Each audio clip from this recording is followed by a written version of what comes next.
السلام عليكم ورحمة الله وبركاته. بسم الله الرحمن الرحيم. الحمد لله رب العالمين والصلاة والسلام على رسوله الأمين نبينا محمد وعلى آله وأصحابه أجمعين ومن تبعهم بإحسان إلى يوم الدين. أما بعد، أعوذ بالله من الشيطان الرجيم. بسم الله الرحمن الرحيم. سبح لله ما في السماوات وما في الأرض وهو العزيز الحكيم. يا أيها الذين آمنوا لم تقولون ما لا تفعلون كبر مقتا عند الله أن تقولوا ما لا تفعلون إن الله يحب الذين يقاتلون في سبيله صفا كأنهم بنيان مرصوص. رب اشرح لي صدري ويسر لي أمري واحلل عقدة من لساني يفقه قولي. سبحانك لا علم لنا إلا ما علمتنا إنك أنت العليم الحكيم. رب زدني علما. اللهم صل على محمد وعلى آل محمد كما صليت على إبراهيم وعلى آل إبراهيم إنك حميد مجيد. اللهم بارك على محمد وعلى آل محمد كما باركت على إبراهيم وعلى آل إبراهيم إنك حميد مجيد. آج کی اس 7ویں کلاس میں آپ تمام کا استقبال ہے۔ اب تک ہم نے الحمدللہ 3 سورتیں مکمل کر لیا ہے، سورۃ المجادلہ، سورۃ الحشر اور سورۃ الممتحنہ۔ آج پارہ نمبر 28 کی چوتھی سورہ سورۃ الصف کا آغاز ہو رہا ہے، اور صف جانتے ہیں صف لائن کو کہتے ہیں، اور یہ سورہ اس سورہ کے اندر اللہ رب العالمین نے کئی ایک باتوں کا تذکرہ کیا ہے، اور یہ سورہ مسبحات یا مسبحات سورتوں میں سے ہے جن کا آغاز اللہ کی تسبیح سے ہوتا ہے۔ بسم اللہ الرحمن الرحیم۔ اللہ رب العالمین اس سورہ کا آغاز کرتے ہوئے فرماتے ہیں سبح للہ ما فی السماوات وما فی الارض۔ اللہ ہی کی تسبیح بیان کرتی ہیں وہ ساری چیزیں جو آسمان میں ہیں، وما فی الارض اور جو زمین میں ہیں، وہو العزیز الحکیم اور وہ غالب ہے، حکمت والا ہے۔ اس سے پہلے بھی سیم یہی آیت سورۃ الحشر کی پہلی آیت میں آ چکی ہے، اور تسبیح کا مطلب ہم جانتے ہیں اللہ کی پاکی بیان کرنا، اللہ کو عیب سے پاک سمجھنا۔ سبحان اللہ وبحمدہ، سبحان اللہ وبحمدہ، سبحان اللہ العظیم، لا الہ الا انت سبحانک انی کنت من الظالمین، سبحان اللہ وبحمدہ عدد خلقہ ورضا نفسہ وزنۃ عرشہ ومداد کلماتہ۔ اس قسم کے جو جملے ہیں یہ تمام تسبیحات میں ہیں، اور تسبیح ایک ایسی واحد چیز ہے کہ جو کائنات کی ہر چیز کرتی ہے، جیسا کہ اللہ نے سورہ بنی اسرائیل کی ایک آیت میں بیان کیا وَإِن مِّن شَيْءٍ إِلَّا يُسَبِّحُ بِحَمْدِهِ۔ ہر چیز اللہ کی تسبیح بیان کرتی ہے، اور بھی مختلف مقامات پر اللہ رب العالمین نے اس بات کا تذکرہ کیا ہے کہ کائنات کی دنیا کی تمام چیزیں اللہ کی تسبیح بیان کرتی ہیں۔ ہم انسانوں کو بھی زیادہ سے زیادہ اللہ رب العالمین کی تسبیح، اس کی بڑائی اور اس کی پاکی بیان کرتے رہنا چاہیے، اس لیے کہ ہر قسم کا عیب ہمارے اندر ہے، اور اللہ ہر قسم کے عیب سے پاک ہے اور وہ اسی کے لائق ہے۔ اس کے بعد دوسری اور تیسری آیت جو ہے یا ایھا الذین آمنوا لم تقولون ما لا تفعلون، ان دونوں آیتوں میں اس شخص کی برائی بیان کی گئی ہے جو بات کہے، جو انسان کوئی بات کہے اور کسی کو کسی بات کا حکم دے لیکن خود اس پر عمل نہ کرے، یا اسی طریقے سے اپنی زبان سے تو یہ بات کہے کہ یہ کام بڑا اچھا ہے لیکن خود وہ نہ کرتا ہو، خود وہ کام نہ کرتا ہو۔ تو اللہ نے ایسے ہی مسلمانوں کو، ایسے ہی ٹائپ کے لوگوں کو مخاطب کر کے بیان کیا یا ایھا الذین آمنوا لم تقولون ما لا تفعلون، اے وہ لوگوں جو ایمان لائے ہو، تم ایسی باتیں کیوں کہتے ہو جس کو تم کرتے نہیں ہو۔ کبر مقتا عند اللہ، اللہ کے نزدیک بڑی ناراضگی، اللہ کے ہاں بڑی ناراضگی کی یہ بات ہے کہ ان تقولوا، کہ تم وہ بات کہو، ما لا تفعلون، جس کو تم نہیں کرتے ہو یا جس کو تم کر نہیں پاتے ہو، جس کو تم کر نہیں سکتے ہو۔ یعنی ایسی باتیں کیوں کہنا، اپنی زبان سے کیوں نکالنا جس پر خود عمل نہیں کرتے ہو یا جس کو انجام نہیں دیتے ہو۔ اچھا، اس سلسلے میں بعض جو ہے واقعات بھی، بعض جو ہے احادیث بھی مذکور ہیں، جیسا کہ ایک روایت ہے مسند احمد وغیرہ کے اندر عبداللہ بن سلام رضی اللہ تعالی عنہ کہتے ہیں کہ ہم نے اس ٹاپک پر، یعنی ہم صحابہ نے اس ٹاپک پر بات کیا کہ کون ہے جو نبی صلی اللہ علیہ وسلم کی خدمت میں حاضر ہو کر یہ پوچھے کہ کون سا عمل اللہ تعالیٰ کو سب سے زیادہ پسند ہے. یعنی ہمیں اس بات کا شوق ہوا کہ اللہ تعالیٰ کو سب سے زیادہ عمل کون سا پسند ہے، لیکن یہ سوال جا کر کے نبی سے کون کرے، لیکن ہم میں سے کوئی بھی نہیں اٹھا. تو نبی صلی اللہ علیہ وسلم نے ہماری طرف ایک شخص کو بھیجا، اس نے ہمیں جمع کیا، پھر آپ صلی اللہ علیہ وسلم نے ہمیں یہ سورہ مبارکہ یعنی مکمل سورۃ الصف پڑھ کر سنائی، یعنی جس کے اندر ایسے لوگوں کا تذکرہ ہے کہ جن کے اندر شوق تو پیدا ہو رہا ہے کہ مجھے یہ کام کرنا چاہیے اور یہ کام کرنا چاہیے، فلاں چیز کرنی چاہیے، فلاں چیز کرنی چاہیے، جو اچھی چیزیں ہیں، لیکن وہ کرتا نہیں ہے، وہ کرتا نہیں ہے، کہتا تو ہے لیکن کرتا نہیں ہے. تو ایسے انسان کی اس کے اندر مذمت اور ایسے انسان کی برائی بیان کی گئی ہے. اسی طریقے سے ان آیتوں سے بعض علماء نے یہ استدلال کیا ہے کہ وعدہ پورا کرنا یہ واجب ہے، یعنی اس میں کوئی ایکسیپشن نہیں ہے، وعدہ پورا کرنا واجب ہے. اس لیے کہ ہم اپنی زبان سے ایک بات کہتے ہیں کہ میں یہ کام کروں گا، میں یہ کام کروں گا، لیکن پھر ہم اس کو پورا نہیں کرتے ہیں، تو یہ وعدہ خلافی اسی لیے ہو جاتا ہے، اور یہ چیز اللہ کو پسند نہیں ہے. اور اسی لیے وعدہ خلافی کو منافقوں کے اوصاف میں سے، منافقوں کی صفات میں سے ایک صفت قرار دیا گیا ہے، اس لیے کہ منافق جو کہتے ہیں وہ کرتے نہیں ہیں. تو اس آیت کے اندر، اس آیت سے علماء نے اس چیز کو نکالا ہے، اس چیز کا استدلال کیا ہے. اسی قسم کی ایک چیز ہے جو نبی کریم صلی اللہ علیہ وسلم نے ایک حدیث کے اندر بیان کیا، اور وہ حدیث جو ہے وہ مسند احمد وغیرہ کے اندر موجود ہے. عبداللہ بن عامر بن ربیعہ کہتے ہیں کہ ہمارے پاس رسول اللہ صلی اللہ علیہ وسلم تشریف لائے، میں ابھی بچہ ہی تھا، میں کھیلنے کے لیے باہر نکلا تو میری امی نے کہا کہ عبداللہ یہاں آؤ، میں تمہیں کچھ دیتی ہوں. تو نبی صلی اللہ علیہ وسلم نے ان سے کہا، یعنی ان کی ماں سے کہا، وما اردت ان تعطیہ، تم اسے کیا دینا چاہتی ہو؟ تو انہوں نے کہا کہ میں اسے کھجور دینا چاہتی ہوں.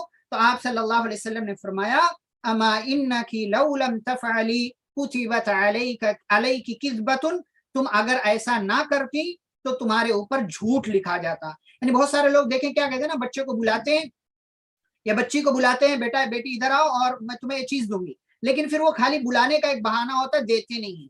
تو یہ ایسا عمل ہے کہ انسان بولے تو لیکن کرے نہیں، تو یہ بھی اسی چیز میں آ جائے گا، جیسا کہ تفسیر ابن کثیر وغیرہ کے اندر یہ بات مذکور ہے. اسی طریقے سے بعض روایتوں میں آتا ہے کہ مومنوں نے کہا کہ اے کاش ہمیں یہ معلوم ہو جائے کہ اللہ تعالیٰ کو کون سا عمل سب سے زیادہ محبوب ہے تو ہم بھی وہ عمل کریں.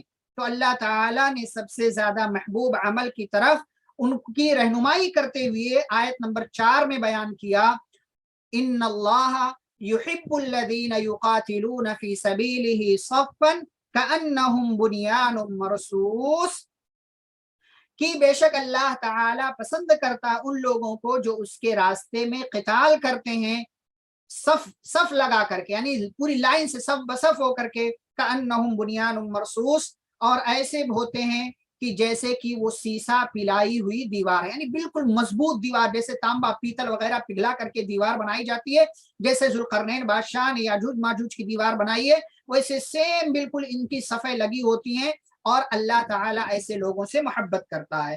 تو اس آیت کے ذریعے اللہ تعالیٰ نے مومنوں کو بتا دیا کہ اللہ کو یہ عمل پسند ہے.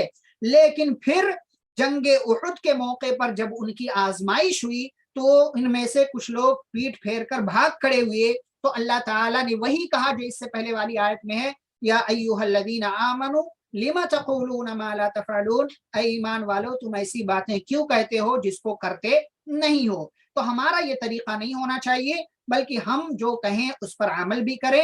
کسی کو اچھی بات بتاتے ہیں تو پہلے اسے اپنی زندگی میں ہمیں اپلائی کرنا چاہیے اور اس پر عمل کرنا چاہیے. آگے دیکھیں آیت نمبر 5، اور آیت نمبر 5 وہ ہے کہ جس کے اندر موسیٰ علیہ السلام اپنی قوم سے خطاب کر رہے ہیں، اپنی قوم کے سامنے ایک بات بیان کر رہے ہیں، ان کو نصیحت کر رہے ہیں. موسیٰ علیہ السلام کا تذکرہ کرتے ہوئے اللہ کہتے ہیں، وَإِذْ قَالَ مُوسَىٰ لِقَوْمِهِ، جب موسیٰ علیہ السلام نے اپنی قوم سے کہا، یا قومی، اے میری قوم، لِمَ تُؤْذُونَنِی، تم مجھے تکلیف کیوں دیتے ہو؟ وقد تعلمون، حالانکہ تم لوگ جانتے ہو، انی رسول اللہ الیکم، کہ میں تمہاری طرف اللہ کا رسول بنا کر کے بھیجا گیا ہوں، یعنی میں تمہارے درمیان اللہ کا رسول ہوں۔ فلما زاغوا، چنانچہ جب وہ لوگ ٹیڑھے ہو گئے، ازاغ اللہ قلوبہم، تو اللہ نے ان کے دلوں کو ٹیڑھا کر دیا، واللہ لا یہدی القوم الفاسقین، اور اللہ فاسق و فاجر اور گنہگار قوموں کو، ایسے لوگوں کو ہدایت نہیں دیتا ہے۔ موسیٰ علیہ السلام کس ایذا کا تذکرہ کر رہے ہیں، کس تکلیف کا تذکرہ کر رہے ہیں؟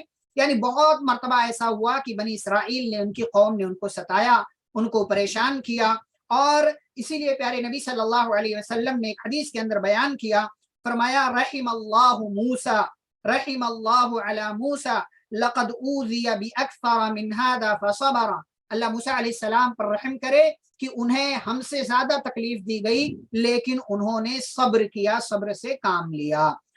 ان میں سے ایک جو تکلیف ہے جو قوم نے دیا، بہت مرتبہ تکلیف دی، لیکن ایک خاص تکلیف جو ہے موسیٰ علیہ السلام کی ذات، ان کی پرسنل لائف کے حوالے سے، ان کی شخصیت کے حوالے سے، جس کو اللہ نے سورۃ الاحزاب کی آخری چند آیات میں ذکر کیا ہے، جیسا کہ اللہ نے کہا یا ایھا الذین آمنوا، آیت نمبر 69 میں، یا ایھا الذین آمنوا، اے ایمان والو، لا تکونوا کالذین آذوا موسیٰ، تم ان لوگوں کی طرح مت ہو جاؤ جنہوں نے موسیٰ علیہ السلام کو تکلیف دی، فبرأہ اللہ مما قالوا، تو اللہ تعالیٰ نے ان کو اس سے الگ کر دیا، بری کر دیا کہ جو وہ لوگ کہتے تھے، اور ان کا اللہ کے نزدیک بہت اونچا مقام تھا۔ تو کس طریقے سے تکلیف دیتے تھے ان کی زندگی، ان کی باڈی کے حوالے سے، کہ موسیٰ علیہ السلام کی جو قوم تھی بنی اسرائیل، یہ لوگ تمام جا کر کے دریا میں، نہر میں، یہ بالکل ننگے ہو کر کے نہایا کرتے تھے، بغیر جسم پر کسی کپڑے کے وہ نہایا کرتے تھے، لیکن موسیٰ علیہ السلام نبی تھے، رسول تھے، شرمیلے تھے، تو جا کر کے پتھر کی اوٹ میں چھپ کر کے یہ نہایا کرتے تھے تاکہ ان کے جسم پر کسی کی نگاہ نہ پڑے۔ تو لوگ کہتے تھے کہ ان کے ساتھ کوئی مسئلہ ہے، ان کو کوئی بیماری ہے، اسی لیے یہ ہمارے ساتھ نہیں نہاتے ہیں، یا ہمارے ساتھ غسل نہیں کرتے، اسی لیے چھپ کر کے جا کر کے اکیلے نہاتے ہیں۔ ایک مرتبہ ایسا ہوا کہ موسیٰ علیہ السلام نہا رہے تھے، اپنا کپڑا انہوں نے ایک پتھر پر رکھا ہوا تھا، وہ پتھر اللہ کے حکم سے موسیٰ علیہ السلام کا کپڑا لے کر کے بھاگ کھڑا ہوا۔ اب موسیٰ علیہ السلام نے جب دیکھا کہ پتھر میرا کپڑا لے کر بھاگ رہا ہے، تو موسیٰ علیہ السلام بھاگے آواز لگاتے ہوئے کہ پتھر میرا کپڑا واپس کر دو، پتھر میرا کپڑا واپس کر دو، لیکن وہ پتھر اللہ کے حکم سے چلتا رہا یہاں تک کہ لوگوں کے درمیان پہنچ گیا، قوم کے درمیان پہنچ گیا، اور موسیٰ علیہ السلام بھی پہنچ گئے۔ لوگوں نے دیکھا کہ موسیٰ علیہ السلام کے یہاں کوئی عیب نہیں ہے، ان کے جسم میں کسی طرح کی کوئی بیماری نہیں ہے، ان کو کسی طرح کی کوئی تکلیف نہیں ہے۔ تو وہی اللہ نے سورۃ الاحزاب کی آیت نمبر 69 میں کہا فبرأہ اللہ مما قالوا، جو وہ لوگ کہتے تھے اس سے اللہ رب العالمین نے ان کو بری کر دیا۔ اس کے باوجود موسیٰ علیہ السلام قوم کو نصیحت کرتے تھے کہ میں اللہ کا رسول ہوں، مجھے تکلیف مت دو، جو میں کہتا ہوں وہ میری بات پر عمل کرو، اور میں اللہ کا پیغمبر ہوں، لہٰذا اللہ کا پیغمبر ہونے کے ناطے تمہارے اوپر میری بات ماننا یہ فرض ہے۔ لیکن قوم کے لوگوں نے، اکثر لوگوں نے موسیٰ علیہ السلام کی بات کو، آپ کی دعوت کو قبول نہیں کیا، تو اللہ کہتے ہیں فلما زاغوا، جب یہ ٹیڑھے ہو گئے، ازاغ اللہ قلوبہم، تو اللہ نے ان کے دلوں کو ٹیڑھا کر دیا۔ دلوں کا ٹیڑھا ہونا یہ بہت بڑی خرابی ہے، بیماری ہے، بہت بڑی مصیبت ہے۔ اسی لیے عقل مند ہمیشہ یہ دعا مانگتے ہیں جو اللہ نے سورہ آل عمران میں ذکر کیا، ربنا لا تزغ قلوبنا بعد اذ ہدیتنا وہب لنا من لدنک رحمہ انک انت الوہاب، کیا ہے ہمارے رب تو ہمارے دلوں کو ٹیڑھا مت کرنا ہم کو ہدایت دینے کے بعد، اور اللہ ہمیں اپنی رحمت سے نواز دے، بے شک تو عطا کرنے والا، تو نوازنے والا، تو دینے والا ہے۔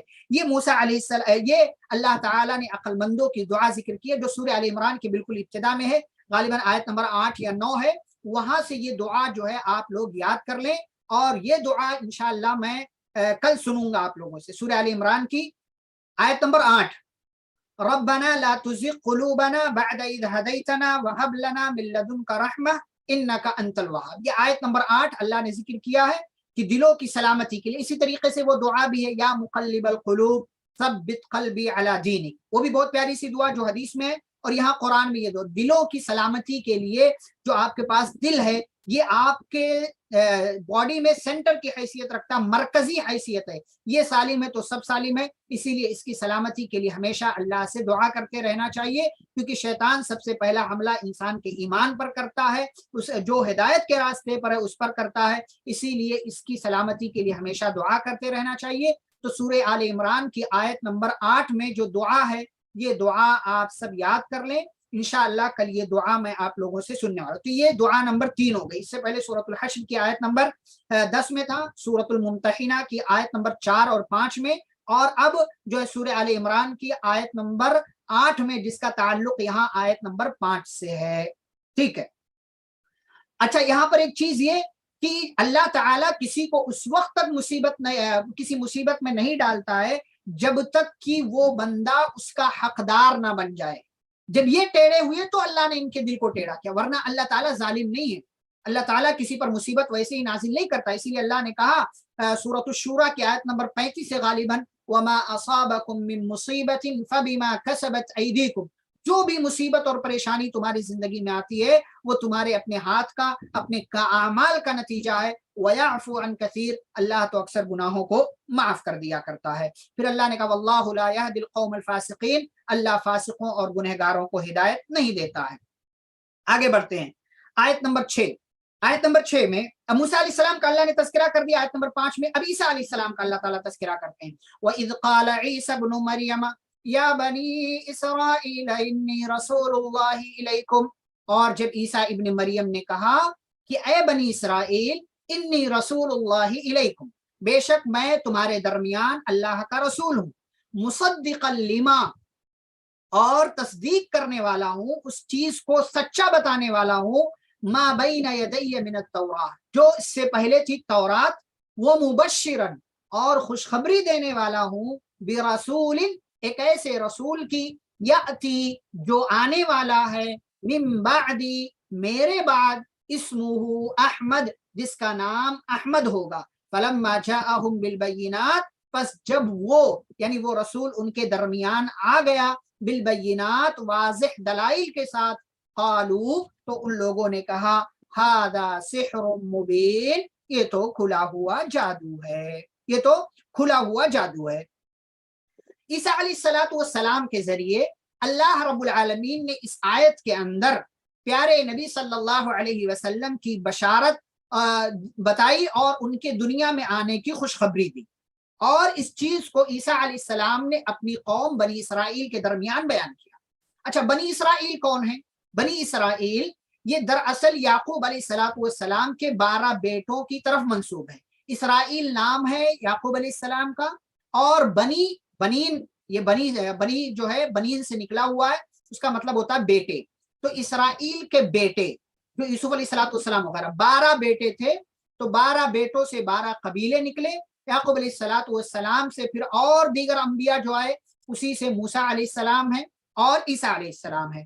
موسیٰ علیہ السلام کے اوپر جو لوگ بعد میں ایمان لائے ان کو یہود کہتے ہیں، اور عیسیٰ علیہ السلام پر جو لوگ ایمان لائے ان کو عیسائی کہتے ہیں. لیکن یہودی جو ہے 71 فرقوں میں بٹے، اور عیسائی جو ہے 72 فرقوں میں بٹے، اور پیارے نبی صلی اللہ علیہ وسلم نے جیسا کہ حدیث کے اندر کہا میری امت 73 فرقوں میں تقسیم ہوگی. تو یہودی جو تھے بنی اسرائیل کا حصہ وہ بھی تھے، وہ 71 فرقوں میں بٹ گئے، اور عیسیٰ علیہ السلام کے ماننے والے یعنی عیسائی کرسچن جو ہے یہ 72 فرقوں میں بٹ گئے. اس میں سے کئی ایک کیٹیگری ہے، کچھ لوگ عیسیٰ علیہ السلام کو نبی مانتے ہیں، کچھ لوگ جو ہے ان کو اللہ کا بیٹا کہتے ہیں، کچھ لوگ ان کو خدا کہتے ہیں، کچھ لوگ ان کو کچھ اور کہتے ہیں. تو ایسے ہی ان کے درمیان 72 فرقے بنے. بہرحال عیسیٰ علیہ السلام اپنے زمانے میں جب تھے تو اللہ تعالیٰ کے پیغام کو انہوں نے لوگوں کے سامنے رکھا. اللہ نے ان کو کتاب دیا تھا، معجزے کے تحت یہ پیدا ہوئے، جیسا کہ سورہ مریم وغیرہ میں تفصیل کے ساتھ ہے. بن باپ کے اللہ نے ان کو پیدا کیا، اور بچپن میں ہی انہوں نے لوگوں سے بات کیا، لوگوں سے کلام کیا. اللہ نے ان کو ایک کتاب دی جس کا نام انجیل ہے، جو آج اپنی اصلی شکل میں موجود نہیں ہے. تو عیسیٰ علیہ السلام نے بنی اسرائیل کے سامنے یہ بات رکھی کہ دیکھو میں اللہ کا رسول ہوں اور میں تورات جو مجھ سے پہلے نبی آئے تھے موسیٰ جن کو دی گئی تھی اس کی تصدیق کرتا ہوں اور فیوچر میں آنے والے زمانے میں ایک ایسے رسول کی خوشخبری سناتا ہوں جس کا نام احمد ہوگا۔ عیسیٰ علیہ الصلوۃ والسلام چلے گئے، یہودیوں نے سازش کی، یہود جو بادشاہ تھا اس کے ساتھ سازش کر کے لوگوں نے عیسیٰ علیہ الصلوۃ والسلام کو مارنا چاہا، لیکن اللہ تعالیٰ نے ان کو زندہ آسمان پر اٹھا لیا۔ جب قیامت قریب آئے گی تو اللہ تعالیٰ عیسیٰ علیہ الصلوۃ والسلام کو دوبارہ دنیا کے اندر بھیجے گا، وہ نازل ہوں گے اور وہ دنیا میں آئیں گے، لیکن نبی کی حیثیت سے نہیں بلکہ اس امت کا ایک فرد ہونے کی حیثیت سے، اور وہ لوگوں کے امام بنیں گے، دجال کو قتل کریں گے، شادی بیاہ کریں گے، پھر 45 سال تک رہیں گے۔ ان کے زمانے میں پوری دنیا میں اسلام ہی اسلام ہوگا، کوئی جو ہے کافر اور مشرک باقی نہیں بچے گا، اور پھر اس کے بعد ان کا انتقال ہو جائے گا۔ یہ عیسیٰ علیہ الصلوۃ والسلام کے تعلق سے ہمارا عقیدہ ہے۔ اچھا، انہوں نے ایک رسول کی خوشخبری دی جس کا نام احمد ہوگا۔ اس آیت کو جو ہے دلیل بنا کر کے مرزا غلام احمد قادیانی نے نبوت کا دعویٰ کیا جو پچھلی صدی سے پہلے والی صدی میں تھا، 1891 سے لے کر کے 1908 تک، 1889 یا اس سے پہلے کے زمانے سے لے کر کے تقریباً 15-20 سالوں میں اس نے نبوت کا دعویٰ کیا۔ پہلے کہا کہ میں مہدی ہوں، پھر عیسیٰ ہوں، پھر اس کے بعد کہا میں رسول ہوں، پھر اس کے بعد جو ہے کئی ایک چیزیں اسی آیت کو دلیل دی، دیکھو میرا نام احمد ہے، جبکہ پیارے نبی صلی اللہ علیہ وسلم کا نام بھی احمد تھا، جیسا کہ سیرت کی کتابوں میں موجود ہے۔ اسی طریقے سے ایک حدیث کے اندر پیارے نبی صلی اللہ علیہ وسلم نے بیان کیا، جو صحیح بخاری وغیرہ کی حدیث ہے، صحیح مسلم کے اندر بھی موجود ہے۔ آپ صلی اللہ علیہ وسلم نے فرمایا میرے کئی نام ہیں، آپ صلی اللہ علیہ وسلم کے 5 نام ہیں۔ اور بہت سارے لوگ جو کہتے ہیں نا اللہ کی طرح نبی کے بھی 99 نام ہے، قرآن میں لکھا ہوتا ہے۔ ایک طرف جو ہے جو ہندوستان جو انڈین جو ہے ایڈیشن ہوتا ہے قرآن کا، اس میں ایک طرف اللہ کے نام ہوتے ہیں اور دوسری طرف نبی کے نام ہوتے ہیں، جبکہ نبی کے 99 ناموں کا کوئی ثبوت نہیں، اس میں طٰہٰ، اس میں یاسین، اس میں پتہ نہیں کیا کیا نام جو ہے ملا کر کے، یہ ان سب کی کوئی حیثیت نہیں ہے۔ نبی نے حدیث کے اندر فرمایا میرے کئی نام ہیں، اور اس میں 5 نام ہیں، 5 نام، محمد 1، احمد 2، نمبر 3 ماہی، میم الف اور ہا، محمد والی ہا، ماہی کا مطلب مٹانے والا۔ نبی صلی اللہ علیہ وسلم کہتے ہیں وَأَنَا الْمَاحِي الَّذِي يَمْحُو اللَّهُ بِي الْكُفْرَ، کہ میں ماہی ہوں، میرے ذریعے اللہ کفر کو مٹائے گا۔ اور نمبر 4 حاشر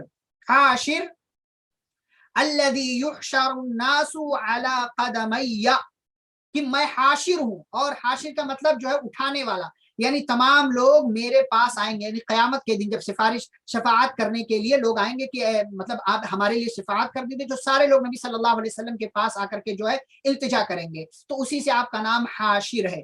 اور نمبر 5 اینڈ لاسٹ عاقب، عین الف قاف با، عاقب کا مطلب ہوتا ہے پیچھا کرنے والا، پیچھے آنے والا۔ تو نبی صلی اللہ علیہ وسلم نبیوں میں سب سے پیچھے آئے، اسی لیے آپ کا نام عاقب بھی ہے۔ تو یہ 5 نام ہو گئے، محمد، احمد، حاشر، ماہی اور عاقب۔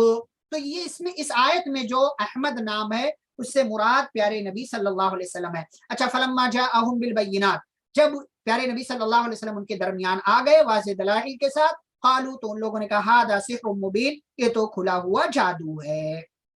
اچھا، جو مطلب عیسیٰ علیہ الصلوۃ والسلام کے حقیقت میں ماننے والے تھے ان کو بخوبی پتا تھا، بلکہ یہودیوں کو بھی پتا تھا کہ یہی جو ہے اصلی مطلب آخری رسول، آخری پیغمبر ہے، جن کے تعلق سے ہماری جو ہے کتابوں میں باتیں موجود ہیں۔ جیسا کہ وہ واقعہ ہوا کہ جب مسلمان ہجرت کر کے حبشہ گئے پہلی مرتبہ، اس کے ساتھ بعد میں پھر کچھ اور لوگ گئے، تو کفار نے 2 آدمیوں کو اپنے بھیجا کہ جاؤ حبشہ کے بادشاہ کو کہو کہ ہمارے اپنے آدمی چھوڑ دو ان کو۔ تو وہ دونوں آئے عمرو بن عاص اور عمارہ بن ولید، یہ دونوں گئے اور بادشاہ سے کہا ایسی ایسی بات ہے۔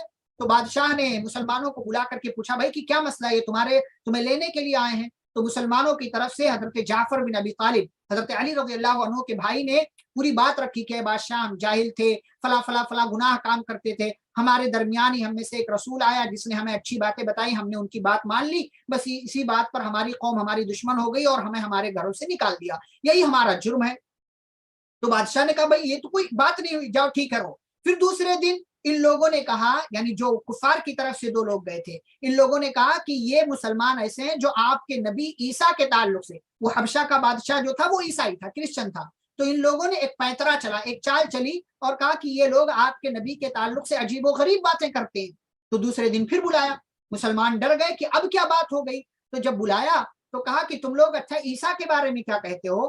تو حضرت جعفر رضی اللہ تعالی عنہ نے سورہ مریم کی تلاوت کی، جس کے اندر مکمل طور سے عیسیٰ علیہ السلام کا تذکرہ، کیسے پیدا ہوئے، کیسے بات کیا، انہوں نے کیا کیا کہا، ساری چیزیں پوری تفصیل ہے، انہوں نے یہ ساری چیزیں کی، اس کا تذکرہ اللہ نے کیا۔ جب تلاوت سے فارغ ہوئے تو بادشاہ کی آنکھوں میں آنسو تھے، اور اس نے زمین سے ایک تنکا اٹھا کر کے کہا کہ اللہ کی قسم، جو کچھ تم نے عیسیٰ کے بارے میں بتایا ہے، عیسیٰ علیہ السلام اس سے اس تنکے کے برابر بھی زیادہ نہیں تھے، یعنی ہمارا بھی وہی عقیدہ ہے جو تم نے بیان کیا ہے۔ پھر کہا کہ جاؤ اب میری سلطنت میں، میری بادشاہت میں آرام سے رہو، تمہیں یہاں سے کوئی دور نہیں کر سکتا، یہاں سے لے کر نہیں جا سکتا۔ تو یہ پیارے نبی صلی اللہ علیہ وسلم نے قرآن کے ذریعے اللہ تعالیٰ نے بتایا کہ عیسیٰ علیہ السلام کے تعلق سے کیا عقیدہ اور کیسا عقیدہ ہونا چاہیے۔ آگے بڑھتے ہیں، آیت نمبر 7، وَمَنْ أَظْلَمُ مِمَّنِ افْتَرَىٰ عَلَى اللَّهِ الْكَذِبَ۔ اب اس آیت کے اندر اس سوال کا جواب ہے کہ سب سے بڑا ظالم کون ہے؟ تو اللہ تعالیٰ نے کہا سب سے بڑا ظالم وہ ہے، وَمَنْ أَظْلَمُ، اس شخص سے بڑا ظالم کون ہے، مِمَّنِ افْتَرَىٰ، جو جھوٹی بات کہے، کس پر؟ علی اللہ، اللہ پر، الکذبہ جھوٹی، افطرا کا مطلب ہوتا ہے گڑھنا، اپنی طرف سے کوئی بات بنا لینا، تو جو اللہ پر جھوٹی بات گڑھ لے اس سے بڑا ظالم کون ہے؟ وَهُوَ يُدْعَىٰ إِلَى الْإِسْلَامِ، حالانکہ اسے اسلام کی طرف بھی بلایا جاتا ہے لیکن پھر بھی وہ اللہ کے تعلق سے جھوٹی بات گڑھ لیتا ہے۔ وَاللَّهُ لَا يَهْدِي الْقَوْمَ الظَّالِمِينَ، اور اللہ ظالم قوم کو ہدایت نہیں دیا کرتا، ظالم قوم کو ہدایت نہیں دیتا ہے۔ تو یہ آیت کلیئر ہے، اس میں کوئی مسئلہ نہیں ہے۔ سب سے بڑا ظالم کون ہے، اس سوال کا اللہ نے جواب دیا۔ آپ سے سوال کیا جائے کہ سب سے بڑا ظالم کون ہے، تو کہیں کہ مطلب جو اللہ کے تعلق سے جھوٹی بات کہتا ہے۔ ویسے قرآن میں اور بھی کئی جگہوں پر ہے کہ اللہ نے سب سے بڑا ظالم کہا ہے جو گواہی کو چھپا لیتا ہے، جو لوگوں کو مسجد میں جانے سے روکتا ہے، جس کے پاس اللہ کی آیتوں کی تلاوت کی جاتی ہے تو اس سے منہ موڑ لیتا ہے۔ ایسے کئی لوگوں کا اللہ نے قرآن میں ذکر کیا کہ یہ سب سے بڑے ظالم ہیں۔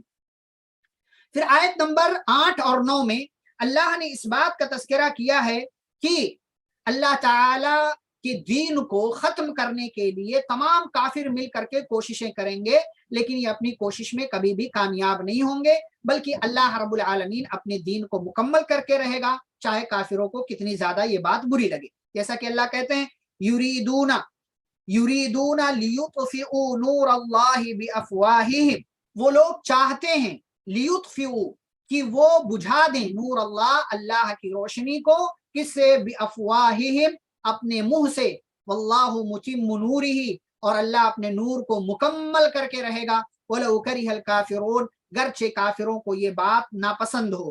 هو الذی ارسل رسولہ، وہی وہ ذات ہے یعنی اللہ جس نے اپنے رسول کو بھیجا، کس کے ساتھ؟ بالہدی، ہدایت کے ساتھ، ودین الحق، اور سچے دین کے ساتھ۔ کیوں بھیجا؟ لیظہرہ علی الدین کلہ، تاکہ وہ اللہ اس دین کو تمام دین پر غالب کرے، اوپر کر دے۔ ولو کرہ المشرکون، گرچہ مشرکوں کو یہ بات بری لگے۔ تو ان دونوں آیتوں میں جہاں ایک طرف یہ بات ہے کہ کافر، دنیا کے تمام دیگر مذہب کے لوگ اسلام کی روشنی کو بجھانے کے لیے پوری کوششیں کریں گے، ہر طرح سے کوششیں کریں گے، وہی اللہ نے یہ خوشخبری بھی سنائی کہ کتنی بھی کوششیں کر لیں لیکن یہ کبھی بھی کامیاب مکمل طور سے نہیں ہو سکتے۔ کہیں تھوڑی کوشش کر لیں، کہیں کوئی اور مسئلہ اٹھا دیں، کہیں کوئی مسئلہ اٹھا دیں، لیکن مکمل طور سے یہ کامیاب نہیں ہو سکتے۔ اللہ اپنے دین کو پوری دنیا میں پھیلا کر کے رہے گا، اور پوری دنیا میں اسلام پھیل جائے گا، اسلام جو ہے، اسلام کی تعلیمات پہنچ جائے گی۔ یہ اس کے اندر خوشخبری بھی ہے کہ ایک دن ایسا آنے والا ہے کہ جب پوری دنیا کے اندر اسلام کا غلبہ ہوگا اور اسلام تمام ادیان پر غالب ہوگا۔ کفار کوششیں کر لیں، مشرکین کوششیں کر لیں، اس لیے کہ اللہ نے اپنے نبی سے وعدہ کیا ہے اور اسی وعدے کے ساتھ بھیجا ہے کہ رسول ہدایت لے کر کے آئے، سچا دین لے کر کے آئے، اور اس دین کو اللہ تمام باطل دین پر غالب کر کے رہے گا۔ یہ ہو گیا آیت نمبر 8 اور 9۔ اب آیت نمبر 10، 11 اور 12 اور 13 میں ایک ایسی تجارت کا تذکرہ ہے جو تجارت دردناک عذاب سے نجات دینے والی ہے، اور پھر اس کا فائدہ کیا ملنے والا ہے، اس کے تحت اور بھی کئی ایک چیزوں کا اللہ نے ذکر کیا ہے۔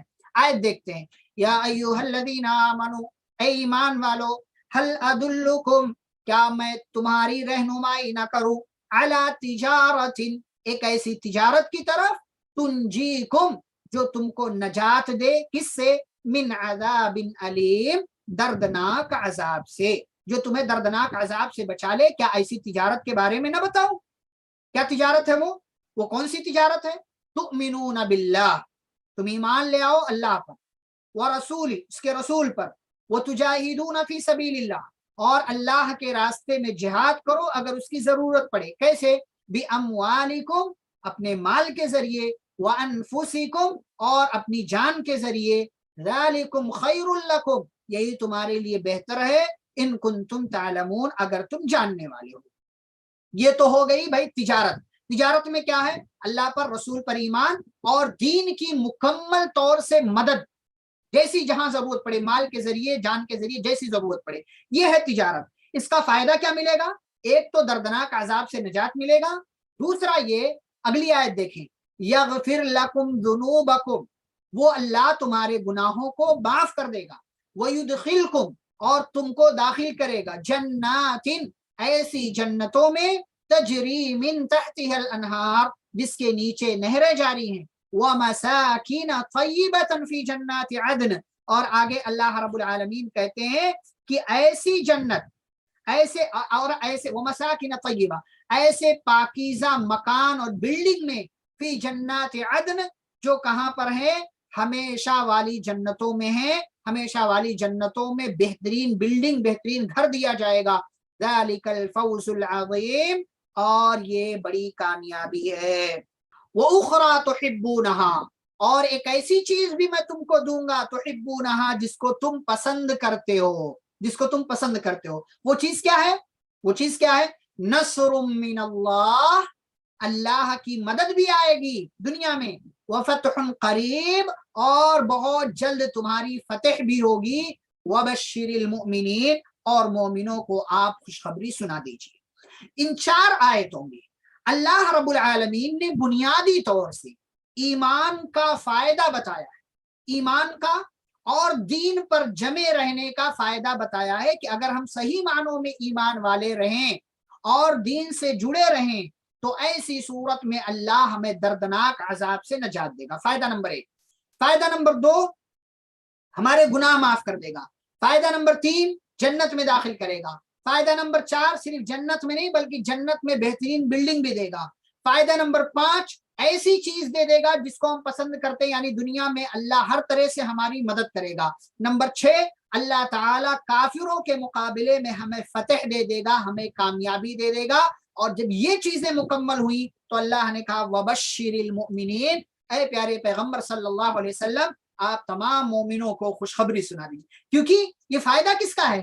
ایمان لانے کا فائدہ۔ اسی لیے اللہ نے کہا مومنوں کو خوشخبری سنا دیجیے، کیونکہ کافر اس کا مستحق نہیں ہے، چاہے جتنے اچھے کام کر لے، لیکن اگر وہ کافر ہے تو پھر اس کا مستحق وہ ہرگز نہیں ہو سکتا۔ اسی لیے اپنا ایمان بچا کر کے رکھیں، اللہ پر ایمان رکھیں، دین کے ساتھ جڑے رہیں۔ دنیا کی زندگی جیسی بھی ہے گزر جائے گی، بس اپنا ایمان بچا لے جائیں، دین سے جڑے رہ جائیں، یہی اصل کامیابی ہے۔ اللہ نے کہا یا ایھا الذین آمنوا ان تنصروا اللہ ینصرکم، اے ایمان والو، اگر تم اللہ کی مدد کرو گے تو اللہ تمہاری مدد کرے گا اور تمہارے قدموں کو جما دے گا۔ یعنی تم دین پر ثابت قدم رہو گے اور دین سے تم جو ہے دور نہیں ہوگے۔ اگر دین کے ساتھ جڑے رہو گے تو اللہ تمہاری مدد کرے گا، دین سے تمہیں جو ہے دور نہیں ہٹائے گا۔ تو یہ ان 4 آیتوں میں اللہ رب العالمین نے ایک ایسی تجارت بتائی ہے جس تجارت کو ہم سبھی کو کرنا چاہیے۔ بہت اچھا بزنس ہے، اس بزنس کو ہم سبھی اپنی زندگی کے اندر کرتے رہیں، کیونکہ یہی اصل کامیابی ہے۔ جیسا کہ اللہ نے کہا ذالک الفوز العظیم، یہ بڑی کامیابی ہے۔ آخری آیت دیکھتے ہیں۔ اس آیت کے اندر بنیادی طور سے 3 باتیں ہیں۔ پہلے ترجمہ دیکھ لیتے ہیں۔ اللہ نے کہا یا ایھا الذین آمنوا، اے ایمان والو، کونوا انصار اللہ، تم سب ہو جاؤ اللہ کے مددگار، اللہ کے مددگار ہو جاؤ۔ کیسے؟ کما قال عیسی ابن مریم للحواریین، جیسا کہ عیسیٰ ابن مریم نے اپنے حواریوں سے، ساتھیوں سے کہا،